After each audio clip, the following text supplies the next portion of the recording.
آپ کہتے ہیں آج اس مولوی کو بیٹھا قرآن سمجھ میں آ گیا، بھائی قرآن کی آیت تو انہیں کے لیے آئی تھی، قرآن کہہ رہا ہے کہ جی اہل بیت میں سے ہیں، نبی کی کسی بیوی کو نہیں پتا کہ بھائی وہ قرآن میں جو اہل بیت ہیں وہ مولوی صاحب آپ اپنی فکر کریں، آپ پیش کریں حدیث ثقلین پہ اسٹریم میں کیے جا رہے ہیں، ایک حدیث پیش کرنے کے آپ لوگ اہل نہیں ہیں، قابل نہیں ہیں آپ لوگ ایک حدیث پیش کر سکیں۔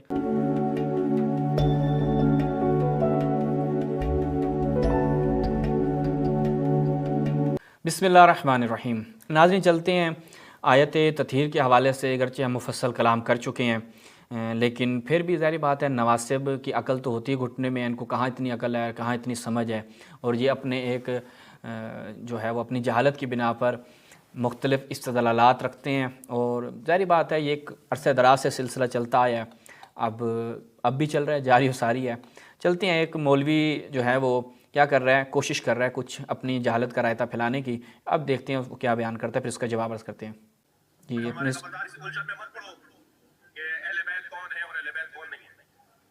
کیونکہ چادر کے نیچے جب نبی نے جمع کیا نا تو حضرت ام سلمہ بھی آنا چاہ رہی تھی، نبی نے کونہ کھینچ کے فرمایا انت علی الخیر، تم خیر پر ہو، اہل بیت میں نہیں ہو۔ سامعین آپ ذرا دوبارہ توجہ کیجئے گا کہ ان صاحب نے کیا الفاظ استعمال فرمائے ہیں حدیث کے متعلق، نبی علیہ الصلوۃ والسلام کے متعلق۔ آپ ذرا دوبارہ اس کو سن لیجئے۔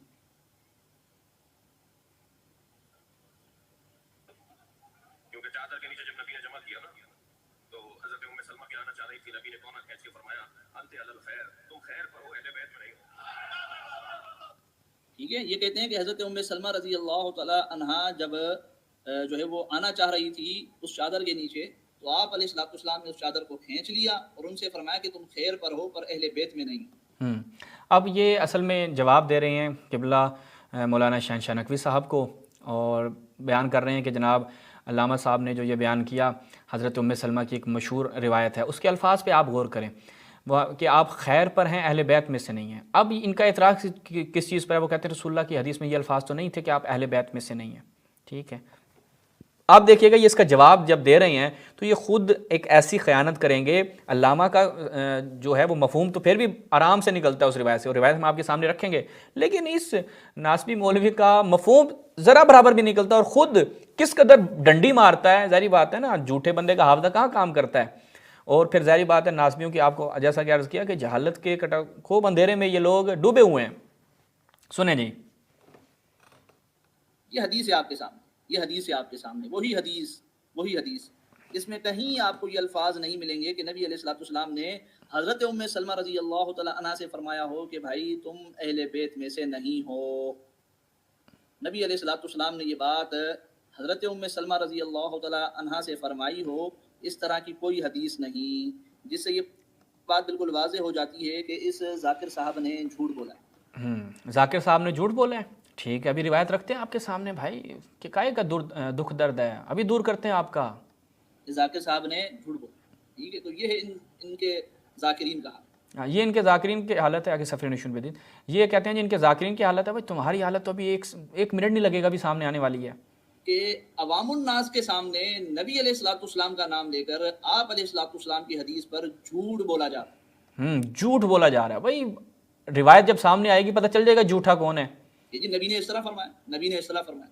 میں اب بھی یہی کہوں گا، اگر کوئی شیعہ ہمیں سن رہا ہے، دیکھیں ہمیں تنقید کرنا مقصود نہیں ہے، لیکن ہم بطور اصلاح کی یہ باتیں آپ کے سامنے رکھ رہے ہیں۔ اگر آپ کہتے ہیں کہ آپ کے یہ عالم، آپ کے یہ شیعہ ذاکر سچ کہہ رہے ہیں نبی علیہ الصلوۃ والسلام کے متعلق، تو جائیں اور حدیث لے کر آئیں۔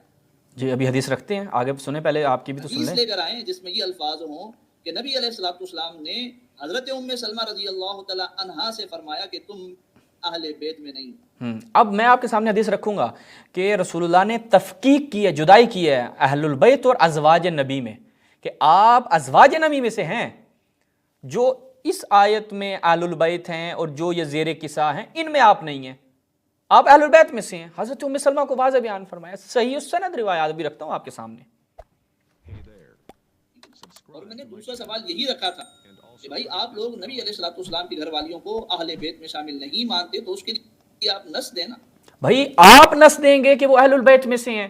آپ کو کئی بار آپ کے مولویوں کو ہم چیلنج کر چکے ہیں کہ ایک صحیح و سند روایت پیش کریں، رسول کی کسی بیوی نے، حضرت عائشہ نے، حضرت ام سلمہ نے یہ کہا کہ یہ جو آیت تطہیر ہے یہ میری شان میں نازل ہوئی ہے، دلیل آپ نے دینی ہے. شیعوں سے دلیل مانگ رہے ہو, بھائی ہم تو تمہاری کتابوں سے دلیل رکھ رہے ہیں کہ جتنی بھی روایات ہیں اس حوالے سے وہ سب روایات اس چیز پہ دلالت کرتی ہیں کہ بیویاں اہل بیت میں سے نہیں ہیں.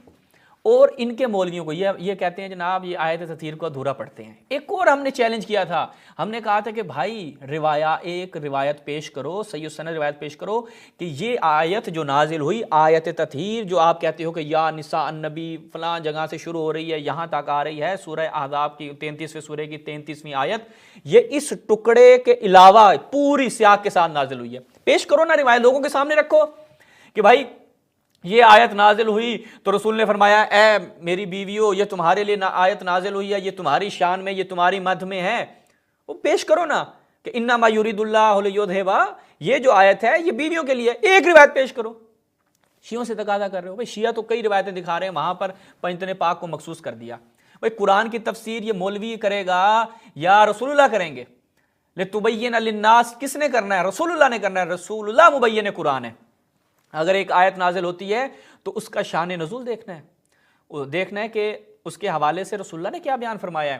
تو لہٰذا مولوی صاحب آپ اپنی فکر کریں, آپ پیش کریں.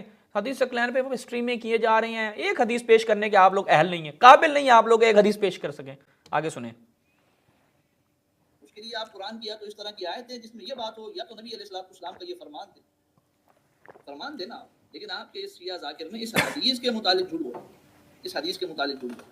ٹھیک ہے, تو ہم دیکھ لیتے ہیں ہمارے ساتھ اور دیگر اگر ساتھی آنا چاہتے ہیں تو اس پہ ہم مزید بات کریں گے. یہ سید احمد صاحب ہیں, تو جب تک ساتھی آئیں یہ سمجھ میں نہیں جواب آپ کے پاس ہوں تو آپ اسی میں ہم اکتفا کرتے ہیں. انہوں نے بڑی لمبی چوڑی گفتگو کی ہے لیکن کوئی زیادہ اہم نہیں ہے, بس ہم ان کے اعتراض کا جواب دیتے ہیں جو انہوں نے کہا کہ جناب آپ پیش کریں کہ اس طرح کی کوئی روایت ہو. ٹھیک ہے, تو ہم آپ کی خدمت میں پیش کرتے ہیں. جیسا کہ ہم نے کہا کہ بھائی یہ جو آیت نازل ہوتی ہے تو یہ آپ کی ذمہ داری ہے کہ آپ پیش کریں کہ یہ آیت بیویوں میں سے کسی کے لیے آئی ہے, یہ آپ کی ذمہ داری ہے. بھائی شیعہ کی ذمہ داری تھوڑی ہے کہ شیعہ پیش کرے گا, کہ وہ شیعہ آ کے بتائے جناب کہ میں آپ کی خدمت میں رکھتا ہوں, روایات رکھتے ہیں تاکہ پتہ چلے کہ بھائی بات کہاں پہ ہے. یہ ملاحظہ فرمائیں, حضرت ام سلمہ جو ہیں وہ آرزو کرتی ہیں کہ کاش میں اس اہل بیت کا جز ہوتی. ٹھیک ہے, یہ ملاحظہ فرمائیں. شرح مشکل الآثار امام طحاوی شعیب ارنوت کی تحقیق کے ساتھ کیا کہتے ہیں؟ کہتے ہیں کہ جی حضرت یہ آیت جب نازل ہوئی تو رسول اللہ صلی اللہ علیہ وسلم نے امام علیہ السلام کو, حضرت فاطمہ, امام حسن حسین کو لیا اور کہا کہ یہ میری اہل بیت ہیں. تو فقلت یا رسول اللہ انا من اہل البیت, کیا میں اہل بیت میں سے ہوں؟ اب سوال آپ سے یہ ہے, بھائی آپ کہتے ہیں آج اس مولوی کو بیٹھا قرآن سمجھ میں آ گیا, بھائی قرآن کی آیت تو انہی کے لیے آئی تھی, قرآن کہہ رہا ہے کہ جی اہل بیت میں سے ہیں. نبی کی کسی بیوی کو نہیں پتا کہ بھائی وہ قرآن میں جو اہل بیت ہیں وہ یہ ہیں, اس آیت میں جو اہل بیت مراد ہیں یہ ہیں. نبی کی حضرت عائشہ کو بھی نہیں پتا, حضرت ام سلمہ کو بھی نہیں پتا, ان مولویوں کو پتا ہے کہ بھائی وہ آپ تو اہل بیت میں سے ہیں. اچھا, کہا انا من اہل البیت, قال ان لک عند اللہ خیرا, آپ اللہ کے نزدیک خیر پہ ہیں. فوددت انہ قال نعم, وہ کہتی ہے میں چاہ رہی تھی کہ رسول اللہ فرماتے ہیں ہاں, اور یہ میرے لیے نہایت محبوب تھا. اچھا, یہ ایک روایت ہم نے تائید کے طور پہ پیش کی. اس کے بعد یہ ملاحظہ فرمائیں, جو کہہ رہا تھا نا دکھائیں, ٹھیک ہے, اس روایت کی سند میں جو ابھی پیش کی کیلو کال ہو سکتا ہے, اس لیے کہا کہ تائید کے طور پر کس کی روایت کی تائید کے لیے؟ یہ والی روایت کی تائید کے لیے. کتاب الاربعین کس کی ہے جناب؟ ابن عساکر کی. اس میں جب ہم جاتے ہیں تو یہاں پر ان ابی سعید الخدری ان ام سلمہ, توجہ کیجئے گا مولوی صاحب, آپ کو روایت دیکھنے کا بڑا شوق تھا. اب دیکھیں کیا ہے جی, نزلت هذه الآیہ فی بیتی, یہ آیت میرے گھر میں نازل ہوئی. کون سی؟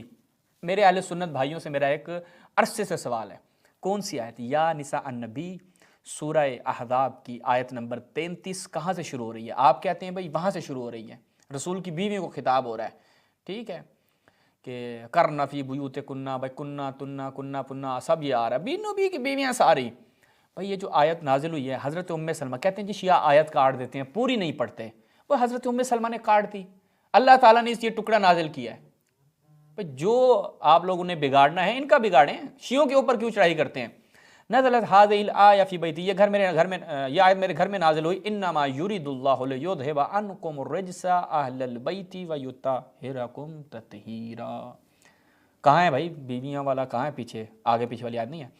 قلت، میں نے فرمایا، یعنی حضرت ام سلمہ فرماتی ہیں میں نے کہا یا رسول اللہ الست من اہل البیت، کیا میں اہل بیت میں سے نہیں ہوں؟